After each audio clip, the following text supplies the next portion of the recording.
it's a time of changes. Now is the time to move on. This is the time for solutions. Feel the motion. Be new is born. The any none of you. No one connected to you. The any none of you.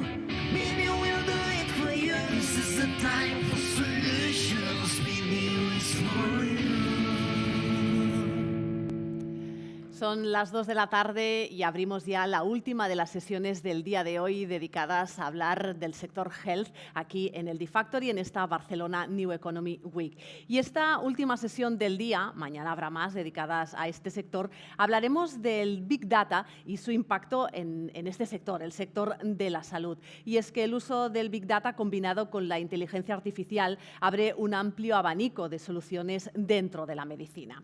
El Big Data nos lleva a lo que se conoce como medicina 4P, preventiva, personalizada, hablamos ya de terapias hiperindividualizadas, predictiva y participativa, colocando al paciente en el centro de la toma de todas las decisiones. Durante la siguiente hora analizaremos el impacto, el potencial que tiene el Big Data, cómo puede transformar la medicina a través del análisis de datos, pero también vamos a valorar y analizar los retos a los cuales nos enfrentamos. La siguiente hora la va a moderar Javier de Oca. Buenos días, bienvenido. Él es cofundador y director ejecutivo de IOMED Medical Solutions, compañía dedicada a la tecnología para la activación de datos médicos. Ha desarrollado su carrera en las áreas de marketing y ventas, mayoritariamente en el ámbito internacional y con un enfoque en los mercados africanos. Empezó en empresas alimentarias como Cuétara o Artiac y rápidamente ascendió a asumir la gestión completa de la marca. Javier tiene una firme creencia en el poder del trabajo en equipo y por eso dice que tiene la habilidad de rodearse de los mejores profesionales. Gracias, Javier, y al resto ahora escucharemos lo que hacen, lo que explican y lo que tiene que ver con ese impacto del Big Data en el sector de la salud. Pues muchísimas gracias por esta maravillosa introducción. Efectivamente, una de las habilidades que intento cultivar es rodearme siempre de gente de los mejores y en este caso de gente mucho mejor que yo, como los ponentes que me acompañan hoy, a los que agradezco evidentemente su presencia aquí conmigo en esta sesión. Agradecer también, por supuesto, a la organización de BNew por el espacio, no solamente por este espacio, sino por, en general, toda la mañana y el espacio dedicado a hablar de salud digital y de cómo va a ser la sanidad del futuro. Tener un espacio así en un foro como en el que estamos hoy, sin duda refleja la relevancia del sector, la relevancia de la innovación y el impacto que estos aspiramos que tenga en todos los ámbitos que nos atañen como pacientes y ciudadanos. De nuevo, muchas gracias también al Barcelona Health Hub, por supuesto, por la organización de buena parte de estas sesiones, organización innovadora donde las haya y de la cual además tengo el honor de formar parte como embajador. Sin más dilación, quiero introducir a nuestros panelistas de hoy, que son los protagonistas de la sesión, sin ninguna duda. Vamos a empezar, porque me acompaña más cerca, el doctor Pablo Serrano. Doctor, bienvenido, muchas gracias por acompañarnos. Gracias. Por favor. Bueno, yo soy nefrólogo, o sea, clínico de formación, pero hace ya muchos años me dedico a la gestión sanitaria en entornos hospitalarios y servicios públicos de salud. Y desde el principio, en esa gestión, vi el interés de tener a disposición datos para generar conocimiento, para investigación, como lo diríamos, pero también para ser eficientes y aportar valor a la sociedad. Y creo que estamos, como ahora veremos, en una oportunidad a partir de la digitalización de los procesos sanitarios para empezar a conocer de los datos de salud, lo que históricamente venimos trabajando con datos en salud. Es un entorno intensivo en datos. Lo que ahora tenemos la oportunidad de no obtenerlos a partir de un ensayo o un experimento, de una investigación, sino de la vida real. Y eso es lo que va a cambiar nuestra forma de entender la salud y la prestación de asistencia sanitaria. Efectivamente, entraremos en todos estos temas. Muchas gracias por la introducción. Jesús Cubero, muchas gracias por acompañarnos también, director gerente de Sanitas Hospitales. bienvenido. Muchas gracias a vosotros por la invitación y por este espacio en el que yo creo que bueno, pues vamos a poder poner de manifiesto, no sé si la importancia, pero sí la necesidad de trabajar con datos reales de los pacientes y de buscar cómo podemos ser más eficientes, más ágiles, facilitar el desarrollo de proyectos de investigación, de publicaciones y al final generar ciencia que incida de una forma directa en la salud de los pacientes. Es algo que bueno, pues no lleva, realmente no está aterrizado desde hace mucho tiempo, se está empezando a extender en la mayoría de las organizaciones hospitalarias, pero es algo totalmente necesario y que va a suponer un cambio en la forma en la que se realiza la investigación, en la forma en la que vamos a desarrollar nuevos procesos y nuevos fármacos. Bienvenido, muchas gracias. Ahondaremos en todos estos puntos, efectivamente. Doctor César Velasco, director de innovación en AstraZeneca, bienvenido. Gracias, Javier. Bueno, yo me atrevería a decir que el protagonista o los protagonistas de hoy son los datos.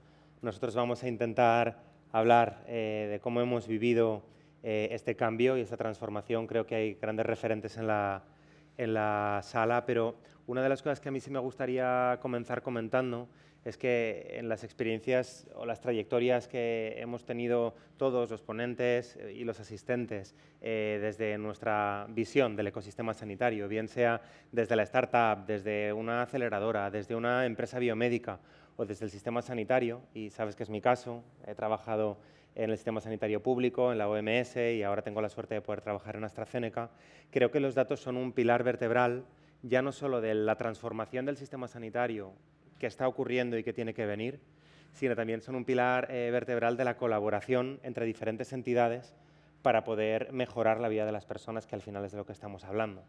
Así que, entendiendo los datos como vértebra, ¿no?, como eje vertebrador de la discusión, bueno, comenzamos y vamos a intentar también, como nos has pedido al principio, traer algún ejemplo para que la gente que está conectada desde casa pueda entender a qué nos referimos y por qué es tan importante darle valor a algo que ya está ahí, ¿no?, que son los datos. Efectivamente, efectivamente. Agradezco mucho la referencia a este objetivo que nos hemos marcado los cuatro, que es ser prácticos en lo que expliquemos hoy a quien nos está acompañando presencialmente y evidentemente desde casa. Y es que al final el objetivo de la sesión de hoy sería realmente poder bajar a la práctica y entender cómo esto se está materializando en la realidad, ¿no? Pero vamos a empezar por el principio. Os propongo que empecemos ayudando a quien nos está escuchando a entender de verdad a qué nos referimos cuando hablamos del Big Data, cómo lo diferenciamos de otras tendencias relacionadas con datos que también estamos viendo hoy en día. Y para ello os voy a referenciar un pequeño estudio que llevó a cabo la consultora PricewaterhouseCoopers en el año 2021, igual lo conocéis, en el que presentaba o alineaba 15 grandes casos de uso alrededor del entorno de los datos y de la inteligencia artificial en el entorno sanitario, y los colocaba en diferentes fases, clasificándolos entre feasibility, ¿no?, potencial, usabilidad y finalmente adopción completa. La conclusión del estudio era que no teníamos todavía, o no tenían en aquel momento, ningún caso todavía en adopción completa, adopción final. Quien nos esté escuchando y haya oído hablar tanto del Big Data últimamente, se puede hacer una pregunta que es legítima. Es decir, oye, ¿es esto una moda que se está poniendo ahora, está poniéndose de moda, valga la redundancia, o es de verdad una tendencia que se va a consolidar? Vamos a convencernos, vamos a convencer a quien nos está acompañando hoy de que efectivamente esto es una tendencia con valor. Jesús, cuéntanos. Yo comenzaba diciendo que yo no sé si es moda, si es tendencia, lo que sí es una necesidad y una realidad. Hoy en día trabajar sin ese análisis de datos, sin esa explotación de todos los datos que tenemos de los pacientes, yo creo que les estamos hurtando oportunidades. Estamos hurtando oportunidades de nuevos proyectos, de nuevos fármacos, de nuevos tratamientos, de hacer estudios de coste-efectividad, y bueno, pues al final es una obligación que tenemos los gestores y los encargados de innovación, tanto en empresas públicas como en entidades, en entidades públicas como en empresas privadas. Es nuestra obligación maximizar la explotación de esos datos y ofrecer a la comunidad científica la posibilidad de participar en esa explotación. Pablo, ¿obligación realmente? A ver, yo creo que en nuestro sector lo lo que hay que tener muy presente es que todas las decisiones se basan en datos. O sea, la medicina basada en la evidencia, o la atención basada en evidencia, ha sido históricamente una atención basada en datos. Y eso no es de ayer, es de hace 20 años. El problema es que esos datos se obtenían con mucho esfuerzo, o sea, se obtenían con inversiones altísimas mientras se hacía asistencia, por otro lado se recogían los datos. Y eso es el cambio. O sea, el paradigma es que si estamos haciendo asistencia y estamos digitalizando esos procesos asistenciales, podemos obtener de esos procesos asistenciales digitalizados datos y convertirlos, datos de la vida real, no datos de una muestra, no datos de un experimento, sino de lo que nos ocurre a todos los pacientes. Y eso es volumen, pero lo que es más importante es que son reales. O sea, no es un experimento con todos los sesgos que pueda tener, es, como decíamos en la primera, efectividad, no eficacia, efectividad. Y los métodos, pues los métodos han ido mejorando, pero a lo mejor no es una cuestión de si no nos ha dejado de servir un método estadístico tradicional, o sea, puede seguir siendo válido. Lo importante es que vamos a conocerlo sobre todos nuestros pacientes, no una muestra, sobre nuestra población. Antes decimos la quinta P, población, no es un muestreo, y a lo mejor nos aproximamos a que sea en tiempo real. A lo mejor no tenemos la evidencia años después, sino que estamos conociendo los resultados, como vimos nosotros durante la pandemia, en el primer mes viendo la efectividad de los medicamentos en nuestra población. O sea que realmente en salud los datos siempre han estado como la base del avance científico y asistencial, pero lo que ahora vamos a tener la oportunidad es disponerlos en la vida real y bueno, en otras cualidades como quizá tiempo real y otras que hablaremos. Vamos a ahondar en estas cualidades que lo hacen o que hacen esta tendencia del Big Data algo tan nuevo. Hablemos de estas características que lo hacen distinto a la manera que teníamos de utilizar el dato hasta la fecha. César, el protagonista de hoy son los datos. Cuéntanos un poquito más sobre estas diferencias que tenemos. Yo creo que hay una verdadera diferencia y de lo que nos hemos dado también cuenta en los últimos años es de que, aparte de que el Big Data es una realidad, y la pregunta es importante, es una realidad pues como, oye, el sol es una realidad, sí, porque el sol existe. La gran cantidad de datos en el sector salud es una realidad, sí, porque existen, ¿no? Y al final, cuando hablamos de densidad digital, que es un concepto que para cada vez más gente es un concepto conocido, densidad digital le llamamos a los datos que producimos cada uno de nosotros en nuestro entorno, en nuestro día a día. Cada vez la densidad digital es más alta porque cada uno de nosotros como individuos producimos más datos alrededor nuestra con cada una de las cosas que hacemos. Cada vez que buscamos algo en nuestro teléfono móvil, cada vez que registramos un trabajo o una publicación en Internet, pero cada vez que acudimos a una visita a un centro sanitario, estamos produciendo datos, o mejor dicho, se están produciendo datos sobre esa visita sanitaria, bien sea un diagnóstico, bien sea un tratamiento, bien sea una atención, y esos datos existen y cada vez son más, porque lo que antes se registraba en papel, cada vez más se registra de manera digital. Por lo tanto, la densidad digital en el sistema sanitario está aumentando. Por lo tanto, es una realidad, es como el sol. ¿Qué nos está pasando? Que la manera que tenemos de interpretar esos datos se está transformando, y sí hay diferencias.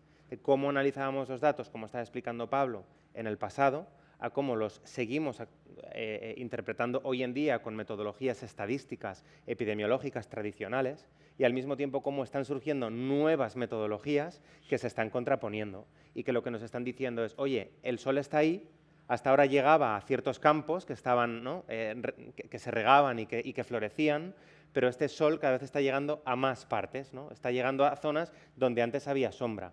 Cada vez tenemos datos en más profundidad sobre cosas que antes no existían. Datos de imagen. Antes la imagen, pues existían las placas de tórax, sí, pero no se podían considerar un dato porque no eran analizables. ¿Existía la información sobre tu estado de salud cuando sales del centro sanitario y ya estás en tu casa? Bueno, sí, existía, pero no se recogía, y como no se recogía era información, pero no era un dato. Y el hecho de que ese conocimiento no se pudiera registrar como un dato impedía que se pudieran desarrollar metodologías de las cuales vamos a hablar hoy, que lo que permiten es traer datos de la asistencia sanitaria, datos de la asistencia domiciliaria, pero también datos de cómo te encuentras tú cuando estás en tu domicilio y lo registras en una aplicación móvil. O, oye, ¿estás andando más o estás andando menos? Cualquier persona que tenga un IoT, un reloj con conectividad, o tenga un teléfono móvil en el bolsillo, podemos saber si se está moviendo más o se está moviendo menos. Y podemos relacionar su estado de salud con si se está moviendo más o menos por el barrio. Incluso podemos generar alertas sanitarias que te digan, oye, esta persona tiene estos indicadores químicos en una analítica de sangre, al mismo tiempo se está moviendo menos porque lo dice su teléfono móvil y al mismo tiempo hemos visto que ha consultado 3 veces en urgencias durante el último año. Está pasando algo y lanzas una alerta y esa alerta lleva a una intervención sanitaria. He simplificado mucho lo que somos capaces de hacer, pero cada vez más este tipo de metodologías que antes eran muy complejas son más sencillas y creo que se está abriendo un gran camino para que el sol llegue a sitios donde antes había sombra. Me encanta la analogía del sol y voy a tirar un poquito más por ahí para preguntar al resto de nuestros compañeros de mesa hoy. El sol está luciendo, cada vez tenemos más capacidad de aprovecharlo. ¿Está esa capacidad llegando realmente a nuestro sistema sanitario con toda su fuerza? Yo creo que no. Yo creo que no, que no estamos, todavía no está llegando en todo su potencial. Estamos hablando de un espacio federado de datos a nivel europeo y antes comentábamos en la previa a esta sesión que deberíamos haber empezado hace mucho tiempo con un espacio de datos federado a nivel español, donde todas las comunidades autónomas trabajasen en el mismo sistema, donde la sanidad pública y la sanidad privada estuvieran en el mismo sistema, porque al final estamos hablando de pacientes y los datos del paciente deben tener esa homogeneidad y esa exportabilidad. Entonces, bueno, pues todavía no hemos sido capaces.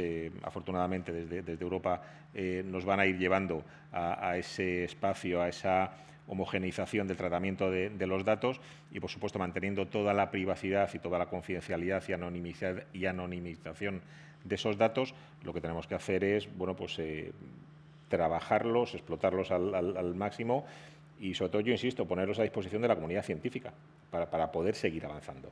Ahí, pero respondiendo a tu pregunta, yo creo que no, que todavía no estamos ahora mismo explotando al máximo la capacidad que tenemos.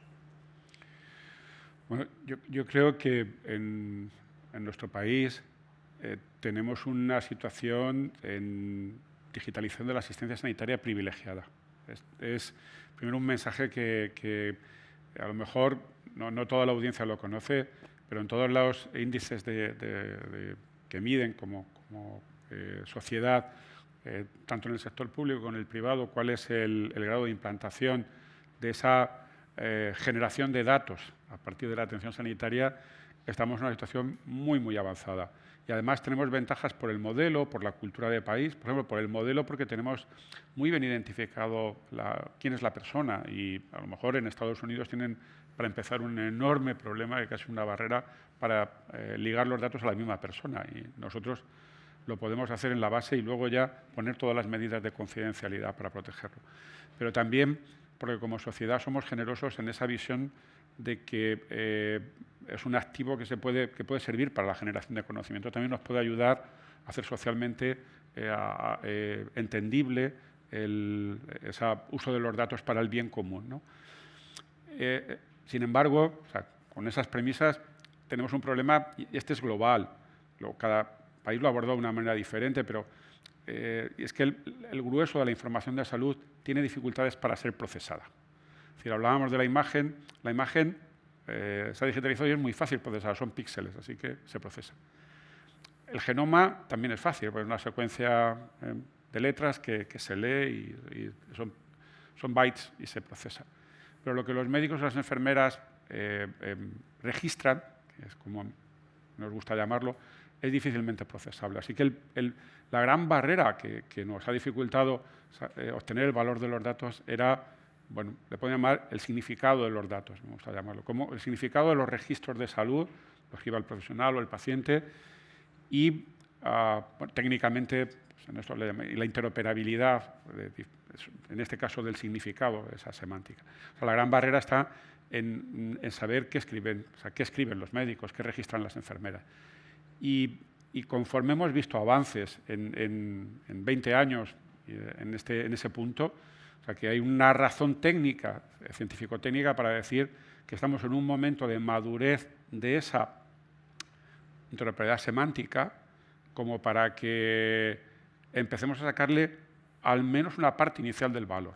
También vamos a ser aquí prudentes porque probablemente veremos grandes avances conforme vayamos siendo capaces de procesar mayor el significado de esos textos, ¿no? Donde está, o de esos registros donde están esos contenidos más importantes. Así que el problema es, en principio, de esa interoperabilidad.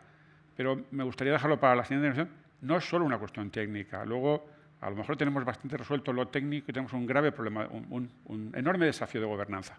Entonces, ahora mismo quizá con esas soluciones técnicas nos encontramos es que el desafío es gobernanza y lo veremos cómo en nuestro medio, en Europa y en nuestro país, se plantea esa solución técnica y sus desafíos de gobernanza. Me gusta porque de manera muy orgánica hemos entrado un poco en el siguiente aspecto que nos queríamos plantear hoy, que es entendiendo que esto es una tendencia que se consolida, que efectivamente aporta valor, que tiene un alcance y un potencial de cambio.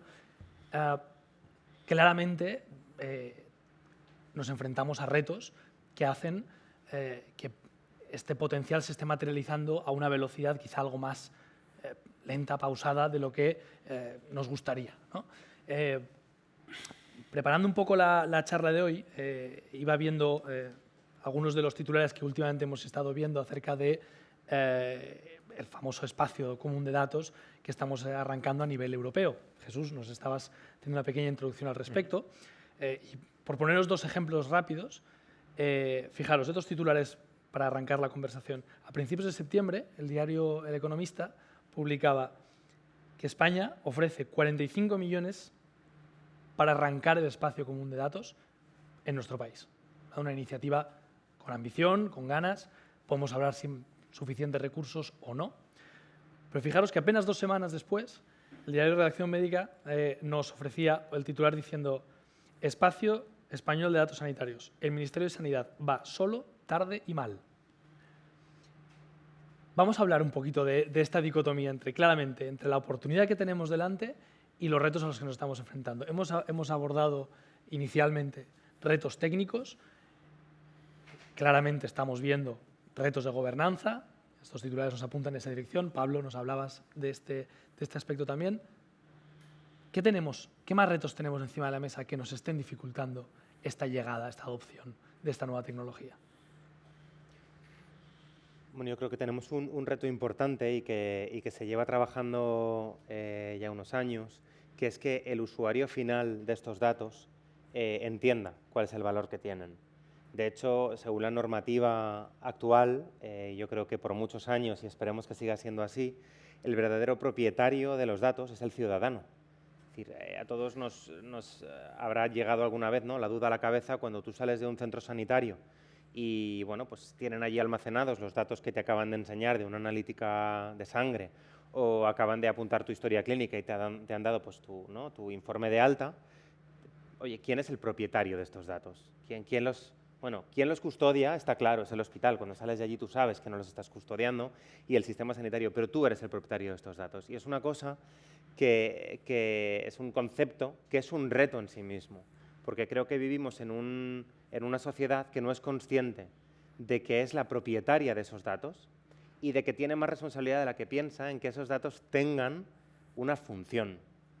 Hay una responsabilidad ética muy grande en cómo se utilizan los datos bien, pero yo creo que hay una responsabilidad ética todavía mayor en tener una gran cantidad de datos que pueden tener un gran valor sanitario y no utilizarlos.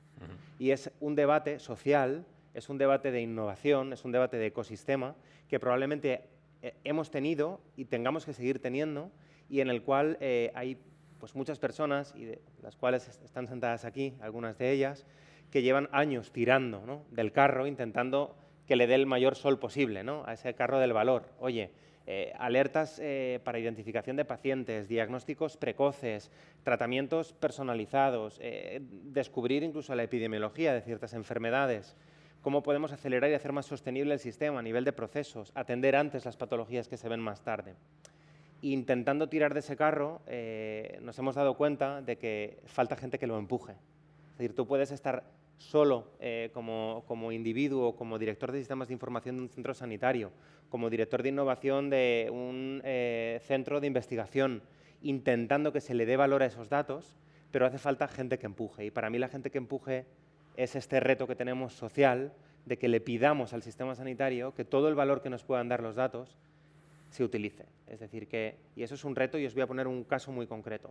Si ahora mismo un sistema sanitario regional quiere utilizar los datos sanitarios de la historia clínica para identificar a pacientes que estén a riesgo de tener una enfermedad, pongamos por ejemplo de un cáncer, tiene un reto muy importante, incluso de salud pública, de utilización del dato por GDPR, ¿no? Por reglamento europeo. ¿Por qué? Porque si tú contactas con los pacientes, utilizas un algoritmo con los datos que ya existen para identificar a pacientes que tienen un alto riesgo de tener este cáncer, identificarás a pacientes que tienen alto riesgo y ¿qué haces? Pues los llamas a sus casas o los contactas con una carta. ¿Qué pasa si contactas a pacientes que ya han fallecido? Y esto puede pasar, ¿por qué? Porque el registro de mortalidad en sí mismo, el registro de los pacientes que ya han fallecido en los últimos años, tarda en actualizarse. Tú como sistema de información sanitario tardas en tener estos datos. Y podría pasar que contactes a un paciente que falleció hace 6 meses. ¿Qué pasa si ese paciente que falleció hace 6 meses falleció del cáncer que estabas intentando detectar, Javier? Que tienes un riesgo de salud pública. Tienes un riesgo de, oye, ¿cómo le explico a la sociedad que tengo unos datos que podría utilizar para identificar enfermedades de manera precoz o para identificar enfermedades antes o para mejorar los procesos, pero al mismo tiempo el hecho de no haberlo hecho históricamente tiene un peso y ese peso tiene una responsabilidad.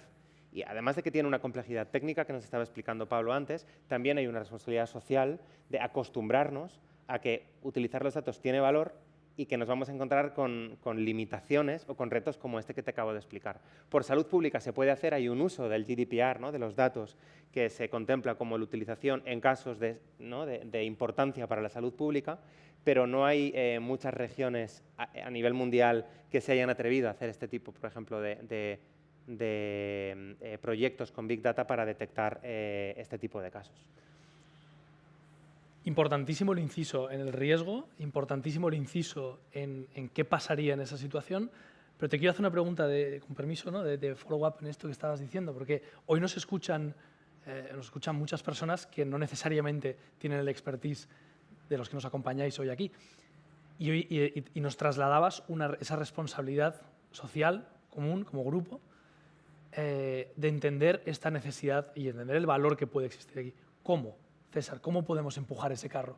Yo creo que tenemos que ayudar al sistema sanitario a poder generar el cambio, porque una de las cosas que va a pasar, y ya sabéis que pues, hay regiones sanitarias que además por el espacio europeo de datos están empezando a poner disponibles los datos sanitarios a nivel individual para que nos los podamos descargar y utilizarlos.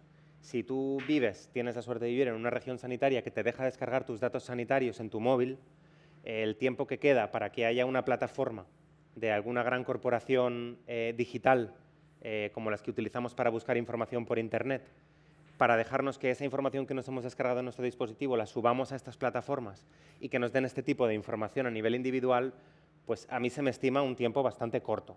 No sé decir si serán unos meses, si serán unos años o será una década, pero no queda mucho para que esto pase, para que tú puedas utilizar tus datos del sistema sanitario y subirlos a una plataforma de este tipo, con todo el riesgo que puede implicar que esta detección esté mal hecha, que esté sobreinterpretada, que haya casos en los que, oye, parezca que haya un riesgo de enfermedad y no lo haya, y cómo vives eso tú como individuo, que igual un algoritmo diga que tienes una enfermedad o que tienes una alta probabilidad y no haya detrás un personal sanitario, una persona entrenada para hacerte entender y para ayudarte a entender esos datos.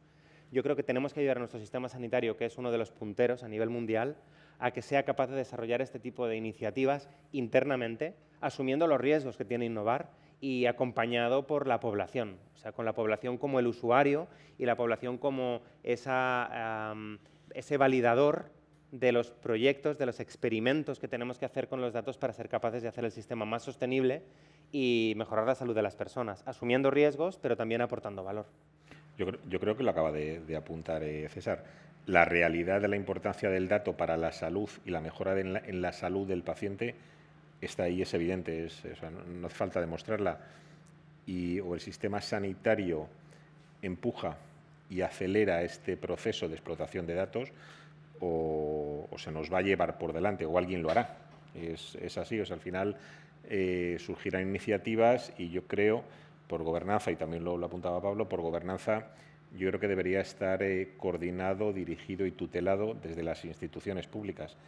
Pero si no, también tengo claro que al final, con esos datos, los pacientes podremos buscar cómo optimizar la búsqueda de resultados de salud para nuestro bienestar. Me encanta porque hemos arrancado hablando de retos, estamos hablando de oportunidades, este es el optimismo que me gusta, efectivamente. Sigamos con estas oportunidades.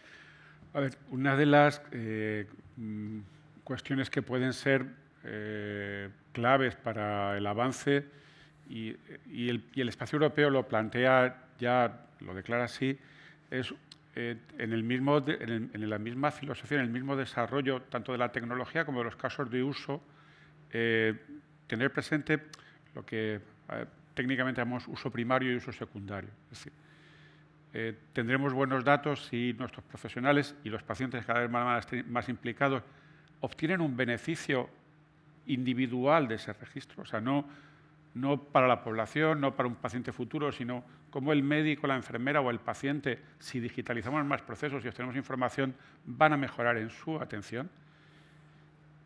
Y eso nos va a reportar mejores repositorios de datos, con más calidad, con más capacidad de responder a preguntas para el conjunto de la población, donde lo que estamos viendo es quizá el beneficio de otras personas o el beneficio del conjunto de la población.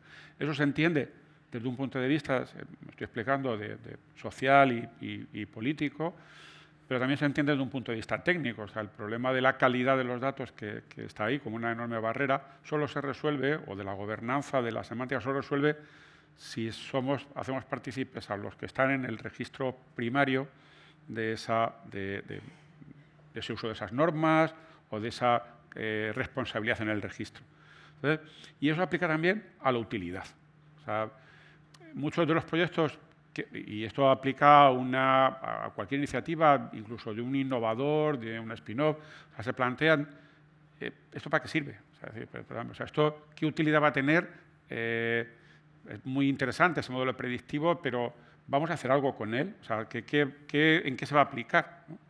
Y hay buenos ejemplos y ejemplos que no nos van a ayudar, o sea, ejemplos de simplemente fascinación por la nueva tecnología que tenemos estadística con los datos, que no están diseñados para decir qué es lo que van a hacer las enfermeras, lo que va a hacer el paciente si tenemos esta nueva utilidad, esta nueva información, esta nueva alerta sobre riesgo.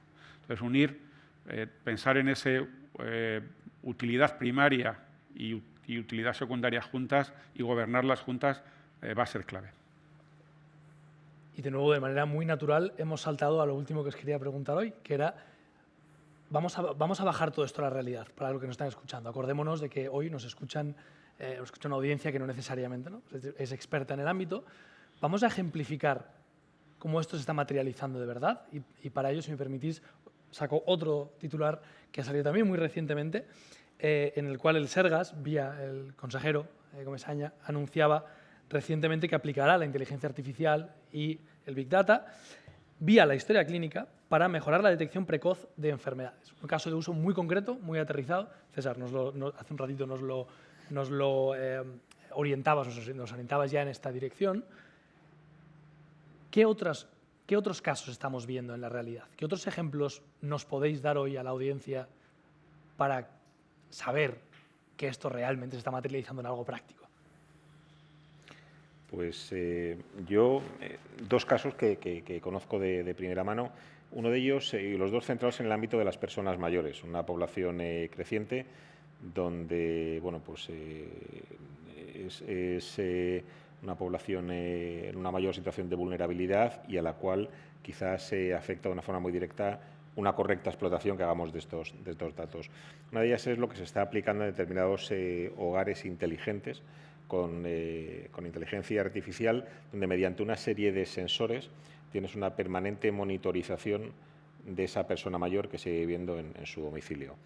Me refiero, por ejemplo, a tema de circuitos, tema de recorridos que haga dentro de la casa, y donde directamente te pueden saltar alertas si de repente hay algún cambio de comportamiento, hay algún cambio de patrón, y donde realmente puedas contactar con esa persona para chequear que está todo correcto y que no ha pasado nada, el tema de detectores de caídas y, bueno, pues donde vas cruzando variables, como decía antes César, los pasos que das al día, la hidratación que tienes, las veces que has pasado por la cocina. O sea, hay una monitorización en positivo donde simplemente lo que haces es comprobar que está todo correcto.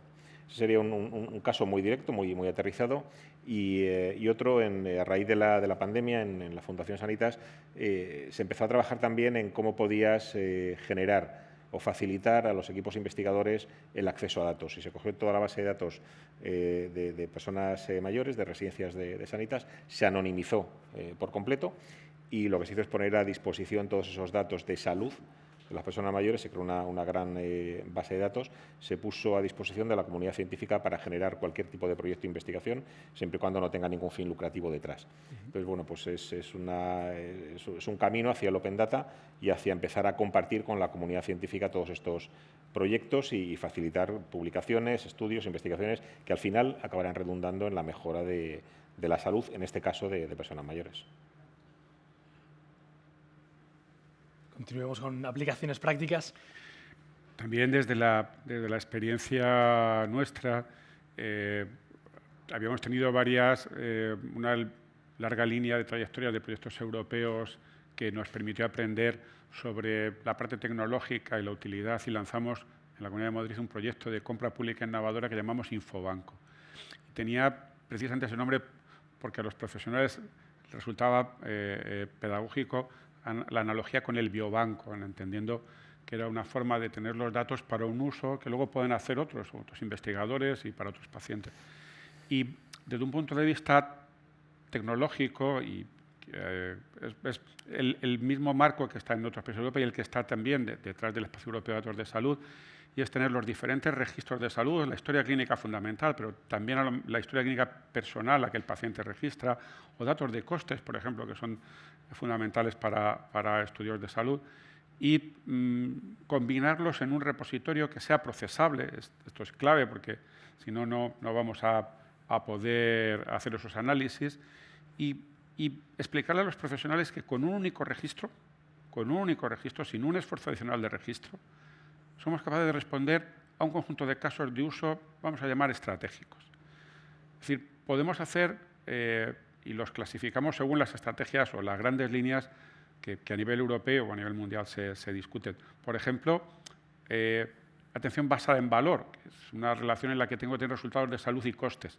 Si yo tengo esos registros de historia clínica, puedo hacer como hicimos en uno de los casos de uso, analizar si los resultados de salud en cáncer de mama se correlacionan con los diferentes costes de las intervenciones, incluso comparar diferentes países. O hacer algo a lo mejor menos sofisticado, pero que puede cambiar la investigación clínica en términos de eficiencia, que es esos datos que tenemos en la historia clínica, traspasarlos a los cuadernos de recogida tradicionales de los ensayos clínicos o de los registros poblacionales, sin que haya ni personas que tengan que volverlos a registrar, y ahorrando tiempo y esfuerzo. Y eso son, por ejemplo, un registro de fractura de cadera registrado automáticamente de historia clínica.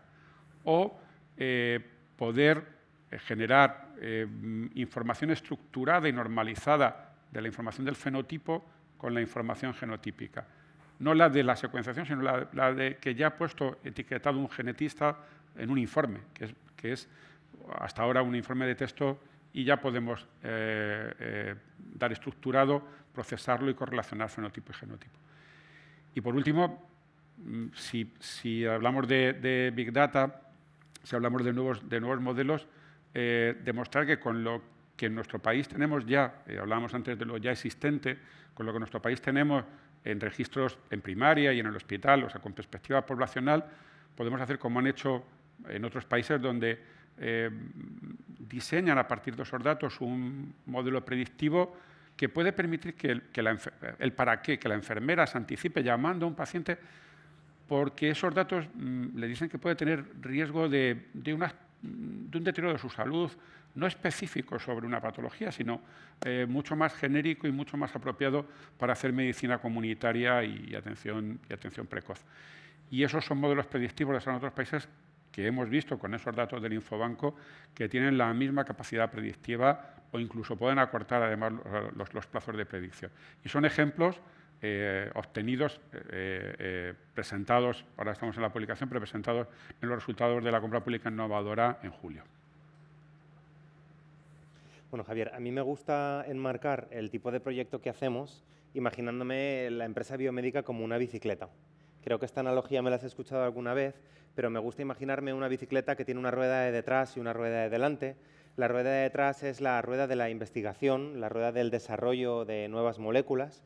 Y en esta rueda de detrás, que es la que al final da el impulso, ¿no?, a una compañía biomédica como AstraZeneca, hay mucha utilización del Big Data y de la inteligencia artificial. Y se utiliza para analizar datos desde el nivel más molecular hasta datos de ensayo clínico, incluso para acelerar los procesos, para ser capaces de desarrollar antes soluciones a enfermedades pues, que realmente son importantes para la sociedad. Pero la rueda de detrás hoy no me interesa tanto como la rueda de delante, porque yo creo que tenemos gente en el público que como asistentes, además, son pacientes. Todos nosotros somos o seremos pacientes. Y la rueda de delante de la bicicleta de la innovación en la empresa biomédica es aquellas soluciones que desarrollamos en el sistema sanitario, entendiendo cuáles son las necesidades del sistema, para ser capaces de hacer que llegue, ¿no?, el diagnóstico y hacer que llegue el tratamiento a aquellas personas a las que no está llegando. Y sabéis que tenemos en nuestro país algunas patologías que tardan entre 3 y 7 años en diagnosticarse desde que comienzan con síntomas. Eso quiere decir que hay pacientes que comienzan con síntomas de una patología y no saben qué tienen realmente, por lo tanto no pueden recibir un tratamiento adecuado hasta bastantes años después de haber empezado con síntomas. Entonces, en esta rueda de delante tenemos proyectos de muchos tipos y muchos proyectos en los que nos gusta decir que somos partners del sistema sanitario. ¿Por qué somos partners? Porque el proyecto no es nuestro proyecto, el proyecto es un proyecto del sistema, es un proyecto del ecosistema. ¿Por qué? Porque son proyectos que dan solución a un problema tan complejo que si lo quisiéramos solucionar solos, no podríamos. Pero es que además, habiendo estado al otro lado y habiendo pues, dirigido hospitales a nivel de asistencia sanitaria, habiendo sido responsable de la entidad que pues, gestionaba los datos sanitarios de una comunidad autónoma, también fui capaz de darme cuenta de que solo no podía, necesitaba otras entidades, otros actores. ¿Cuáles son esos actores? Pues bueno, los proveedores sanitarios, también los planificadores, las startups, las empresas biomédicas, la propia ciudadanía. Y tenemos muchos proyectos, que ahora mismo te diría unos 100 aproximadamente, en marcha, que cubren diferentes necesidades y que todos solucionamos de una manera en ecosistema, en partenariado. Y los dividimos en 3 horizontes. Un horizonte cercano, un horizonte intermedio y un horizonte lejano. ¿Por qué? Porque los de horizonte cercano son aquellos que son más escalables, que son más adaptables a la realidad de más centros sanitarios. Los de horizonte intermedio son aquellos que hemos visto que son adaptables y tenemos que empezar a hacer más, pero todavía no son, digamos, el gold estándar, no son algo que existe en el sistema sanitario de manera convencional.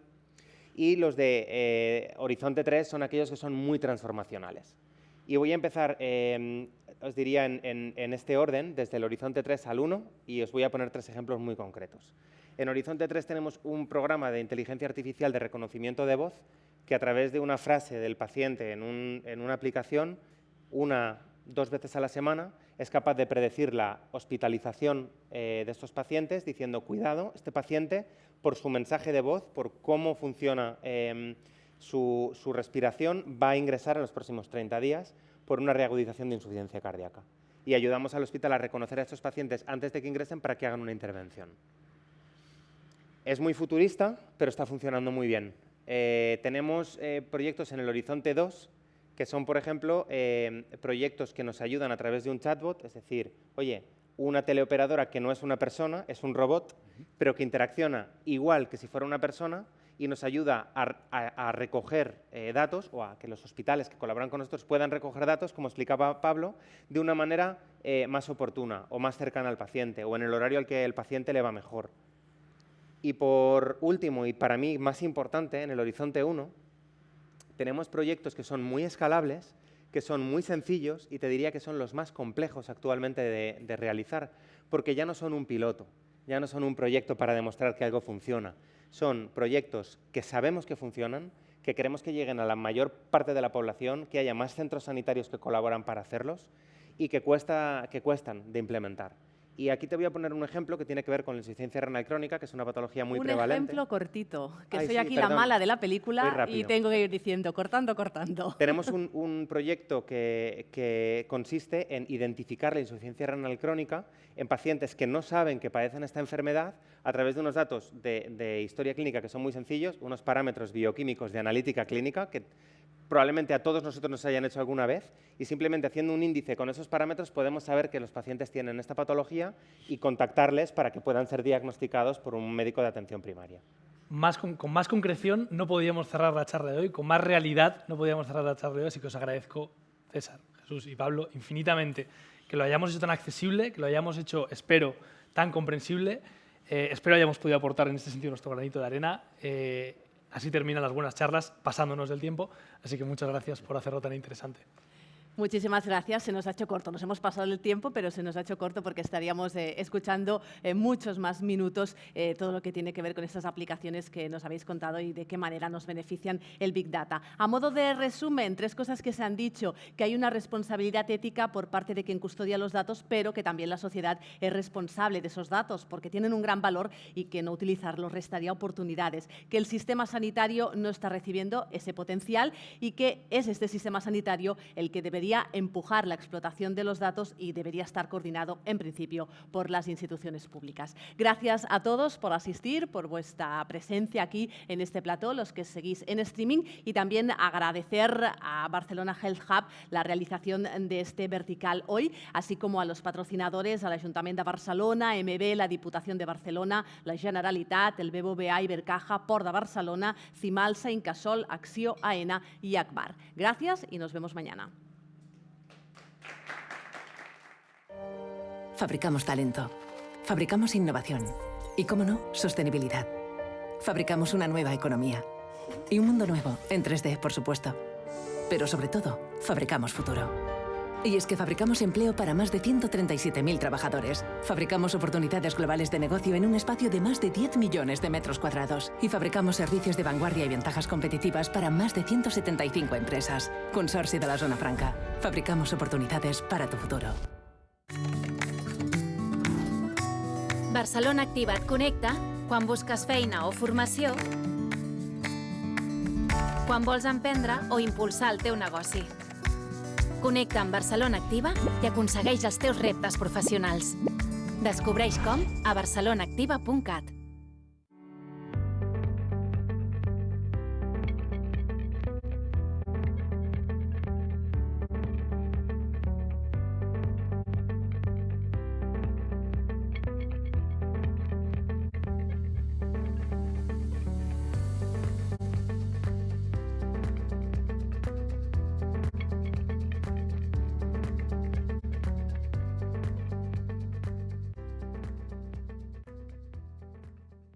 Barcelona means relaxing.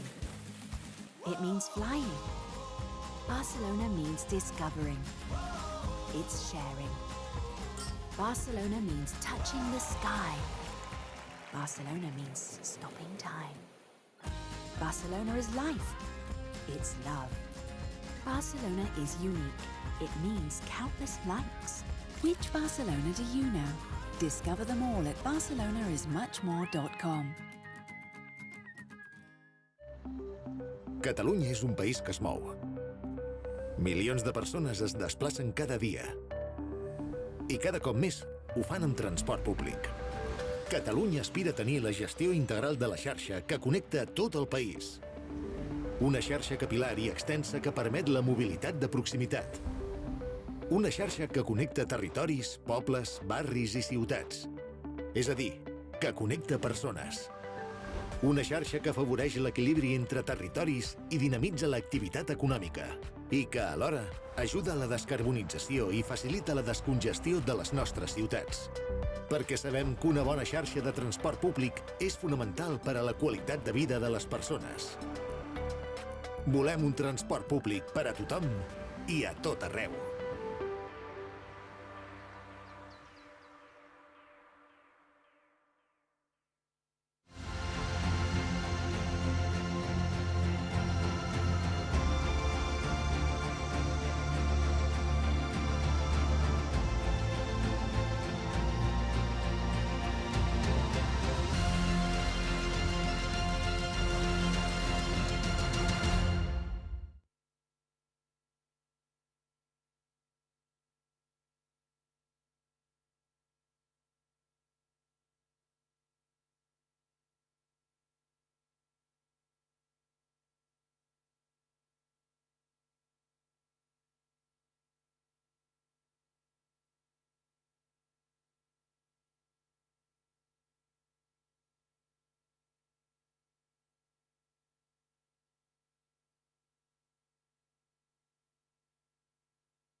Bienvenidos a The Factory Barcelona, la fábrica de talento, de tecnología, de innovación y, por supuesto, de Barcelona. Y es que The Factory consolida a Barcelona como la capital europea de la industria 4.0, de la digitalización, de la transformación, creando en la ciudad 1.500 puestos de trabajo directos y 5.000 indirectos, cerca del metro, del puerto y del aeropuerto, e impulsada por el Consorci de la Zona Franca de Barcelona.